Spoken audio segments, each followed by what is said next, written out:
Thumbnail बड़ा मस्त बनाया यार आज। ऐसे इंडिया ने बिल्कुल रशिया को अपने हाथों में जकड़ के रखा हुआ है, बढ़िया लग रहा है यार। नमस्कार दोस्तों, द डेली ब्रॉडकास्ट में आप सभी का स्वागत है। आज डेट है 10 अप्रैल और आज की इस वीडियो में हम करने वाले हैं हिंदू न्यूज़पेपर के एडिटोरियल सेक्शन का डिटेल एनालिसिस। आज की जो वीडियो है ना, इसमें जो इंडिया रशिया रिलेशन वाला जो आर्टिकल आया ना, बहुत ही बेहतरीन आर्टिकल है।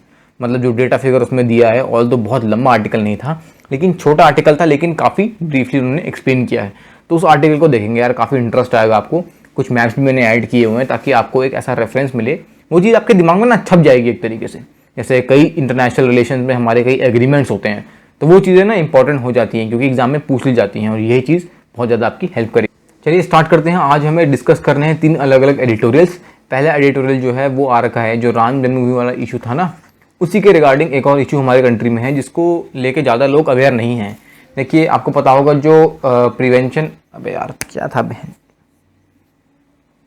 देखिए आपको पता होगा जो प्लेसेस ऑफ वर्शिप एक्ट है 1991 वाला, उसमें क्या है, कुछ टेम्पल्स, कुछ मॉस्क ऐसे थे जो एग्जेम्प्टेड थे, यानी इस एक्ट के बाहर आते हैं। तो वैसे ही एक और ऐसा डिस्प्यूट है जो इस एक्ट के बाहर आता है, तो यहाँ पर उसकी बात की गई है, तो इसको हम डिस्कस करेंगे। ये है वो बेहतरीन आर्टिकल जिसकी मैं स्टार्टिंग में आपसे बात कर रहा था। इस आर्टिकल को हम काफ़ी इन डेप्थ देखेंगे और देखेंगे कि एक्चुअल में क्या डेवलपमेंट्स होने वाली है इंडिया और रशिया के रिलेशन में। जो इंडिया की रेफ्यूजी प्रॉब्लम है ना, यहाँ पर उसकी बात की गई है कि ये आज की दिक्कत नहीं है, ये बहुत पहले से चली आ रही है, और आज के डेट में म्यांमार में जो हालत चल रही है उसके रिगार्डिंग भी आर्टिकल बताया गया है, तो इसको भी हम डिटेल में डिस्कस करेंगे। पहला आर्टिकल जो है वो डिस्कस करता है अ डिस्टर्बिंग ऑर्डर, यानी आज की डेट में जो प्लेसेस ऑफ वर्शिप एक्ट है ना, उसके तहत जितने भी चीज़ें बाहर हैं उस एक्ट के, जितने भी मतलब डिस्प्यूट्स हैं, वहाँ पर यहाँ पर उस चीज़ का डिस्कशन किया गया है। देखिए, जैसे मैंने आपको पिछले एडिटोरियल्स में बताया था कि बाबरी मस्जिद का इशू को छोड़ के वाराणसी और मथुरा के जो टेम्पल्स हैं वहाँ पर भी आप कह सकते हैं कि वो प्लेसेस ऑफ वर्शिप एक्ट के बाहर हैं, क्योंकि वो भी एक तरीके से हमारे जो मतलब एंशिएंट चीज़ें थी उनसे रिलेटेड थे, तो इसलिए उनको बाहर रखा गया है। वही चीज़ दोबारा उठ के आ रही है कि वाराणसी के एक सिविल कोर्ट ने ऐसा कहा है कि क्या बोलते हैं, जो ASI है उसको एक सर्वे करना चाहिए ताकि जो ज्ञानवापी मस्जिद जो है वो हिंदू मंदिर को तोड़ के बनाया गया था या नहीं गया था। अब देखिए, यहाँ पर कई पार्टीज और कई लोग भी ये कह रहे हैं कि कोर्ट को इस टाइप के ऑर्डर नहीं देने चाहिए, क्योंकि जब ASI वहाँ पर सर्वे करेगा, मान लो कि कोई ऐसी चीज़ें निकल गई जो हिंदू लोगों के ज़्यादा फेवर में हैं, तो हम कह सकते हैं कि जो हमारे मुस्लिम भाई बहन हैं वो एक तरीके से नाराज़ हो जाएंगे, और अगर मुस्लिम भाई बहनों के फेवर में कोई चीज़ निकल गई तो हमारे हिंदू भाई बहन जो हैं वो नाराज़ हो जाएंगे। तो ये एक तरीके से ना आपस में ना धर्मों में मतभेद जो है बढ़ा देगा, जो आज की डेट में बिल्कुल भी सही नहीं है, क्योंकि हमारे देश में वैसे ही बहुत सारी दिक्कतें चल रही हैं।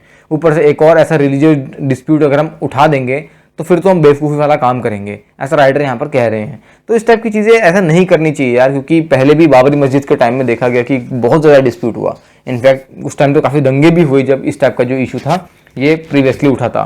तो इस टाइप की चीज़ों को ज़्यादा से ज़्यादा प्रिवेंट करना चाहिए, लेकिन अब जो कोर्ट ही ऐसा ऑर्डर दे रहा है तो क्या कर सकते हैं। अब देखिए, ऐसे ऐसे सूट फाइल हुए ना कोर्ट्स में कि ऐसा कहा गया है कि जब वहाँ पर हिंदू मंदिर को तोड़ के बनाया गया तो जितने भी हिंदू भाई बहन हैं उनकी भावनाओं को ठेस पहुंचा। इस टाइप के जो मतलब सूट जो है वो कोर्ट में फाइल किए गए हैं। अब वो कहते हैं कि इसको हटा के यहाँ पर मंदिर बनाया जाए। अब तो एक तरीके से अब ASI की जो सर्वे रिपोर्ट होगी वो एक तरीके से वहाँ पर एविडेंस ढूंढेंगी, यानी सबूत ढूंढेंगी कि क्या वहाँ पर सच में कभी हिंदू मंदिर था, अगर हिंदू मंदिर था तो क्या क्या वहाँ पर सबूत से पाए गए हैं। ठीक है, अब बात है कि इलाहाबाद हाई कोर्ट ने इस का जो ऑर्डर था उसको रिजर्व कर दिया था, यानी एक तरीके से 15 मार्च को ये ऑर्डर को रिजर्व कर दिया था, कुछ बताया नहीं था, लेकिन रिजर्व होने के बाद भी यहाँ पर एक तरीके से आगे की जो रूलिंग्स हैं वो करी जा रही हैं, तो ये सही डायरेक्शन में नहीं चाहिए, चीज़ें चल रही हैं।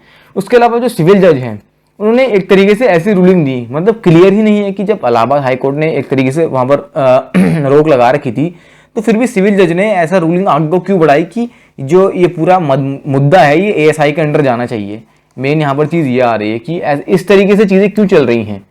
ठीक है, और उसके बाद जो 1991 का एक्ट है, प्लेसेस ऑफ वर्शिप एक्ट, जो हमने आर्टिकल्स में डिस्कस किया, वो क्या कहता क्या है कि जो 15 अगस्त 1947 की जो डेट है ना, इस डेट के बाद जितनी भी मंदिर मस्जिद जो उनकी कंडीशन है वो वैसी ही रहेगी अनंत काल तक। यानी देखिए, अब ऐसा है कि 1991 के बाद कोई भी अगर जाके कोर्ट में कहता है कि नहीं यहाँ पर मंदिर था, यहाँ पर मस्जिद बनना चाहिए, तो ऐसा नहीं होगा, क्योंकि 1991 का ये एक्ट कहता है कि जो चीज़ जैसी थी वो चीज़ वैसी ही रहेगी 1991 के बाद। यानी 15 अगस्त 1947 को जो चीज़ जैसी हमारे वहाँ पर थी उसको चेंज बिल्कुल भी नहीं किया जाएगा।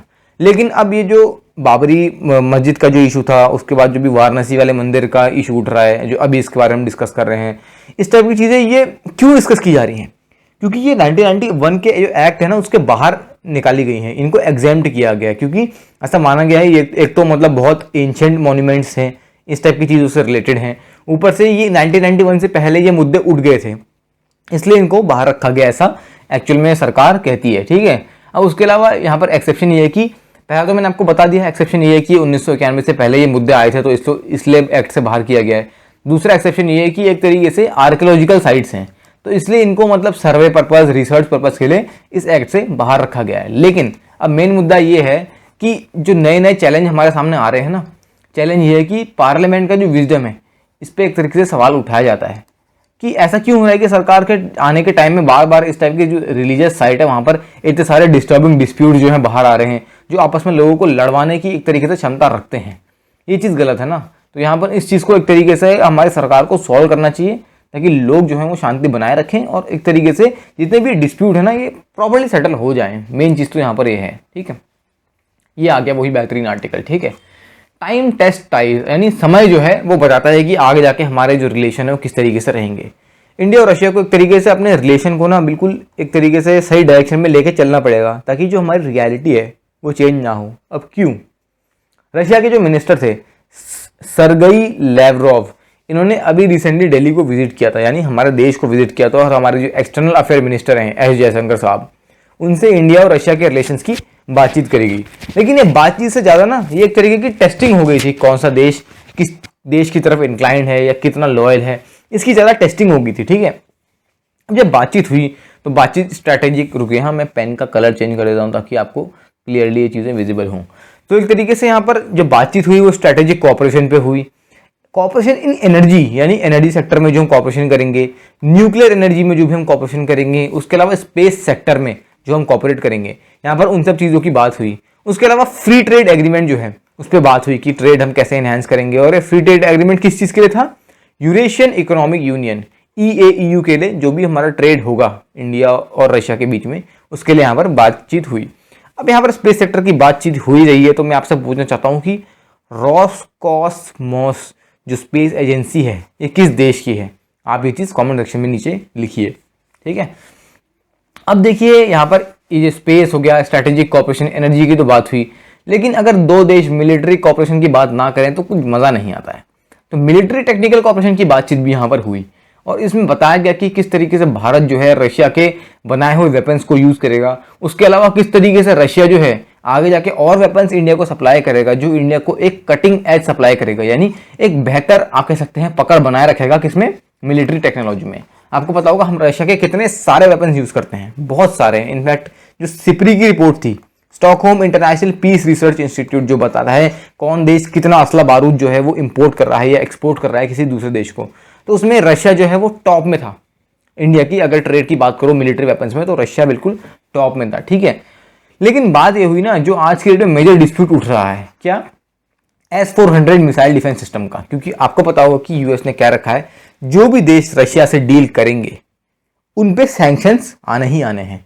ऑल तो यूएस ने ये चीज़ हमसे भी कही कि इंडिया ने अभी तक S-400 की डिलीवरी एक्सेप्ट नहीं करी है या पेमेंट अभी तक प्रॉपर्ली नहीं की है, तो इसलिए सैंक्शंस नहीं आ रहे हैं। लेकिन फ्यूचर में अगर ये सब चीज़ें हुई तो इंडिया पे भी यूएस डेफिनेटली सैंक्शंस डालेगा।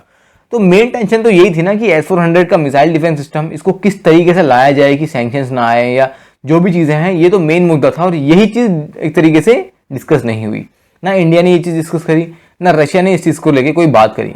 5 बिलियन का हमारा S-400 मिसाइल डिफेंस सिस्टम है, लेकिन फिर भी इस पर इसके रिगार्डिंग इतनी बड़ी डील हुई और फिर भी कोई बातचीत नहीं करी, थोड़ा सा क्वेश्चन मार्क एक तरीके से उठाता ही है।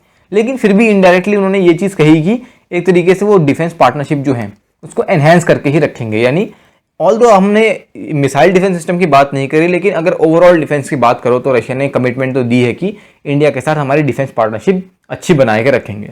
जानते हो ऐसा क्या हो रहा है कि जितने भी देश हैं वो इंडिया से अपनी मिलिट्री के रिगार्डिंग या डिफेंस डील्स दबा के कर रहे हैं, क्योंकि उनको भी पता है कि इंडिया जो है वो पूरे वर्ल्ड की टॉप मोस्ट मिलिट्रीज में से आता है। ठीक है, और उनको ये भी पता है कि इंडिया के अंदर आज के डेट में कई चीज़ ऐसी हैं जो इंडिया खुद प्रोड्यूस नहीं कर सकता। जैसे हमारे पास तेजस के अलावा हमने बाकी सारे किसी बहुत आप कह सकते हैं हाई एंड एयरक्राफ्ट में काम नहीं किया है। ठीक है, तो उस टाइप के पार्ट्स और एयरक्राफ्ट जो हैं बाहर से इंपोर्ट करते हैं अपनी कंट्री में। तो सिंपल सी बात है, जितने भी देश हैं वो इंडिया को एक तरीके से डिफेंस पार्टनरशिप में बहुत बड़ा आप कह सकते हैं अपॉर्चुनिटी की तरह देखते हैं, ठीक है। उसके अलावा international north south transport corridor, देखिए बहुत ही मेन यहाँ पर पॉइंट की बात की गई है, ठीक है। उसके अलावा Chennai Vladivostok eastern maritime corridor. अब आप कह रहे होंगे यार मैंने सिंपल से पढ़ के बता दिया, कुछ एक्सप्लेन नहीं किया। एक्सप्लेन करने के लिए मैंने बहुत ही बेहतरीन एक इमेज यहाँ पर जोड़ी है। चेन्नई से लेके, रुकिए इसका पेन का दोबारा कलर चेंज करता हूँ, चेन्नई से लेके व्लादिवोस्तोक तक, देखिए यहाँ तक पूरा हमारा एक मैरीटाइम कॉरिडोर होगा। कहाँ से? इस स्ट्रेट से यहाँ पर पास होगा। अब ये स्ट्रेट कौन सा है? ये स्ट्रेट है स्ट्रेट ऑफ मलक्का। ध्यान रखिए, जो स्ट्रेट्स है ना वो काफ़ी ज़्यादा एक तरीके से ना एग्जाम से पूछ ले जाते हैं, क्योंकि ये स्ट्रेट्स वगैरह ऐसी चीज़ होती है जो जनरली हम लोग इतना पढ़ के जाते नहीं है, लेकिन फिर भी एग्जाम्स में काफ़ी ज़्यादा आती हैं। तो देखिए ये तो स्ट्रेट ऑफ मलक्का है। तो स्ट्रेट ऑफ मलक्का से जो हमारा एक तरीके से ट्रेड है वो बिल्कुल पास होगा और कहाँ? व्लादिवोस्तोक पर पहुंच जाएगा। देखिए कितना अच्छा एक तरीके से हमने रूट बिछाया हुआ है और हमारा एक तरीके से ना ये कोऑर्डिनेशन जो है इनहेंस करेगा। 5647 नॉटिकल माइल्स का ये पूरा डिस्टेंस है और अब ये प्रपोज्ड है, इस पे कंस्ट्रक्शन जो है जारी है, ठीक है। अब यहाँ पर एक बहुत ही बेहतरीन डेवलपमेंट जो है ये तो हुई है। इसके अलावा देखिए यहाँ पर अब मैं आपसे पूछना चाहता हूँ, ये जो स्ट्रेट है, मेन मुद्दे से पहुंचने से पहले ये जो स्ट्रेट यहाँ पर है ना, ये स्ट्रेट कौन सा है? काफ़ी ज़्यादा न्यूज़ में रहता है ये स्ट्रेट, काफ़ी ज़्यादा। तो मैं आपसे पूछना चाहता हूँ कि ये स्ट्रेट कौन सा है, आप प्लीज़ इसको कमेंट सेक्शन में मुझे बताइए। उसके अलावा एक ऑलरेडी एग्जिस्टिंग हमारा ट्रेड रूट है, वो कहाँ से है? मुंबई से रशिया के सेंट पीटर्सबर्ग तक। ये ऑलरेडी एग्जिस्टिंग है, ध्यान रखिए। ये वाला जो है चेन्नई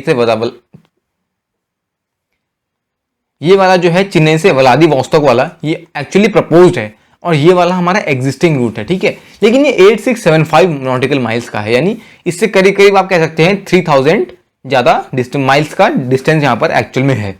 तो ठीक है, हमने मतलब ये अच्छी बात है कि हमने एक शॉर्टर रूट प्रपोज कर दिया, क्योंकि रशिया जो है ना उसकी ईस्ट से लेके वेस्ट तक जो स्प्रेड है वो काफ़ी ज़्यादा है। तो अब सिंपल सी बात है, अगर हमें रशिया के इस साइड में जहाँ पर व्लादिवोस्तोक है, इस साइड में अगर हमें कोई ट्रेड करना है तो हम डेफिनेटली यहाँ तक ट्रेड लाके फिर यहाँ से यहाँ तो फ्लो करेंगे नहीं, क्योंकि लॉजिस्टिक्स का आप कह सकते हैं ओवर एक्सप्लॉयटेशन हो जाएगा, कॉस्ट बढ़ जाएगी। तो इन सब चीज़ों को हम अफोर्ड नहीं कर सकते, तो इसलिए हमने ये ट्रेड रूट प्रपोज किया और डेफिनेटली ये फ्यूचर में जाके सक्सेसफुल भी होगा। उसके अलावा जो international north south transport corridor है यहाँ पर उसकी रिप्रेजेंटेशन भी है, जो मुंबई से चलकर पहले तो मैरीटाइम रूट से बंदर अब्बास पोर्ट तक जाएगा। उसके बाद आप देख सकते हैं कनेक्टिविटी डायरेक्ट लिंक्स के थ्रू, यानी ये आप इनको स्विच कह सकते हैं या हब्स कह सकते हैं, हब्स के थ्रू सीधा मॉस्को तक चले जाएगा। यानी आप देख सकते हैं आज की डेट में हमने मेरीटाइम रूट जो है, मेरीटाइम रूट्स, लैंड रूट जो है वो काफ़ी ज़्यादा प्रपोज कर दिए हैं, जो डेफिनेटली हमारा जो ट्रेड है और हमें एक तरीके से यूरोप से कनेक्टिविटी भी प्रोवाइड करने में हेल्प करेगा, ठीक है। उसके अलावा जहाँ जहाँ देखिए थोड़े बहुत डिफरेंसेस भी आए जब ये डिस्कशन हुआ। डिफरेंसेस कहाँ पर आए मैं आपको ये भी बताता हूँ क्लियरली। अब जब बातचीत होती है तो ओपिनियंस भी सामने आते हैं। जब भी हमारे आप कह सकते हैं इंडियन ओशन की जब डिस्कशन हुई, उस पॉइंट ऑफ टाइम में ये हुआ कि हमारे जो एक्सटर्नल अफेयर मिनिस्टर हैं एस जयशंकर साहब, उन्होंने तो सिंपल सी बात है इंडियन ओशन को इंडो पैसिफिक डेजिग्नेट किया, लेकिन जब मिस्टर लेवरोव ने जब डिस्कशन करी तब उन्होंने उसको एशिया पैसिफिक डिस्कस किया। अब देखिए एशिया पैसिफिक कौन कहलाता है? इंडियन ओशन वाला जो रूट है हमारा, उसको एशिया पैसिफिक कौन कहलाता है? चाइना। चाइना ने कभी भी इस चीज को एक्सेप्ट नहीं किया कि वो पूरा रीजन जो हो इंडो पैसिफिक है। फ्रांस हो गया, यूएस हो गया, ये सारे के सारे एक्सेप्ट करते हैं कि जो ये पूरा का पूरा रूट है, जो पूरा का पूरा एरिया है, इसको इंडो पैसिफिक डेजिग्नेट करना चाहिए, क्योंकि इंडिया की जो इन्फ्लुएंस है वो उस जगह पे काफ़ी ज़्यादा है। लेकिन क्योंकि चाइना ये चीज़ नहीं चाहता, चाइना कभी भी नहीं चाहता कि उसके अलावा किसी भी और कंट्री की किसी एरिया पे डोमिनेंस हो, तो इसलिए वो हमेशा उसको इंडो पैसिफिक ना कह के एशिया पैसिफिक कहता है। और आज की डेट में रशिया भी चाइना के ही वर्ड्स कह रहा है।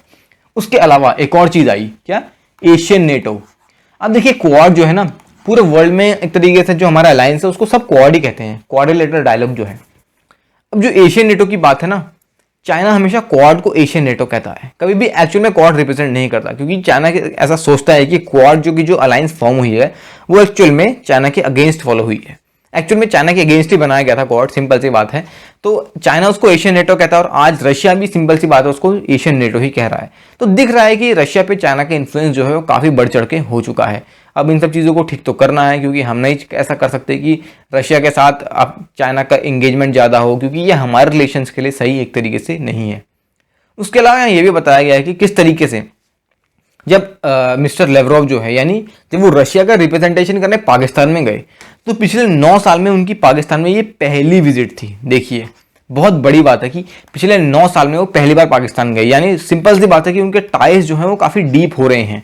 रशिया और पाकिस्तान के टाइज डीप होंगे और वो उनको मिलिट्री वेपन सप्लाई करेंगे, तो एक तरीके से इंडिया के लिए ही खतरे वाली बात है।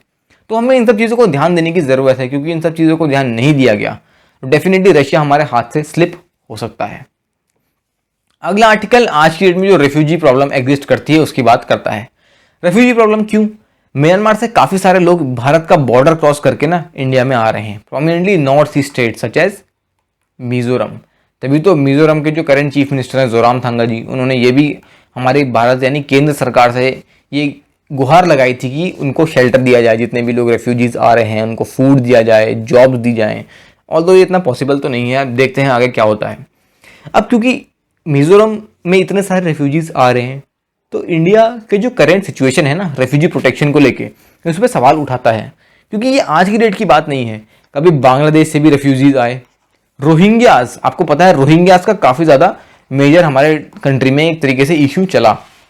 तो इस चीज़ को भी हमें ध्यान देने की ज़रूरत है कि ये जो रेफ्यूजीज का इशू है ना, ये आज की डेट की दिक्कत नहीं है।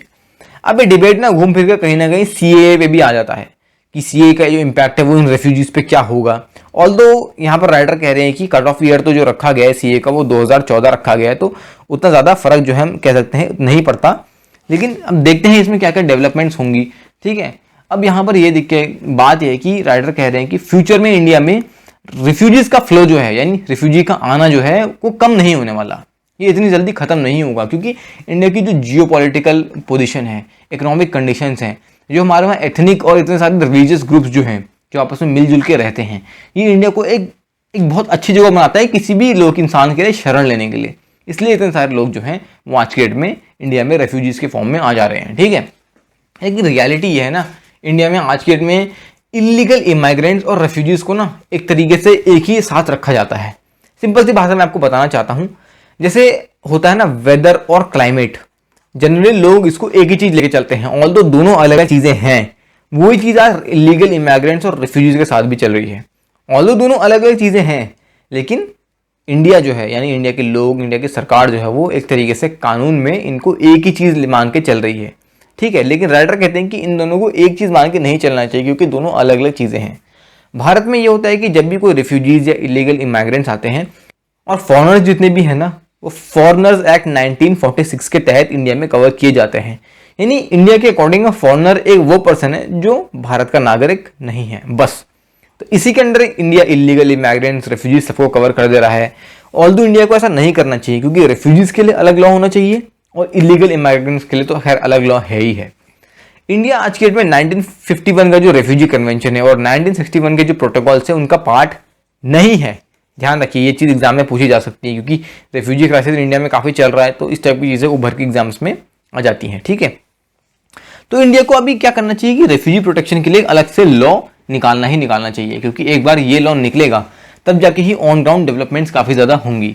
अब इंडिया का कंसर्न ये है ना, इंडिया डायरेक्टली, जैसे हमने पिछले एडिटोरियल्स में डिस्कस किया कि इंडिया डायरेक्टली जनरल्स पे, यानी म्यांमार के जो जनरल्स हैं नेपिडो में, नेपिडो क्या है, म्यांमार की कैपिटल, तो इंडिया की जो है उन जनरल्स पे एक तरीके से सवाल इसलिए नहीं उठा रहा है क्योंकि अगर इंडिया सवाल उठाएगा तो चाइना को एक मौका मिल जाएगा म्यांमार को और ज़्यादा इन्फ्लुएंस करने का, यानी चाइना जो है म्यांमार के और क्लोज हो जाएगा और एक तरीके से इंडिया के जो म्यांमार के साथ इंटरेस्ट है ना उनको एक तरीके से हार्म करेगा।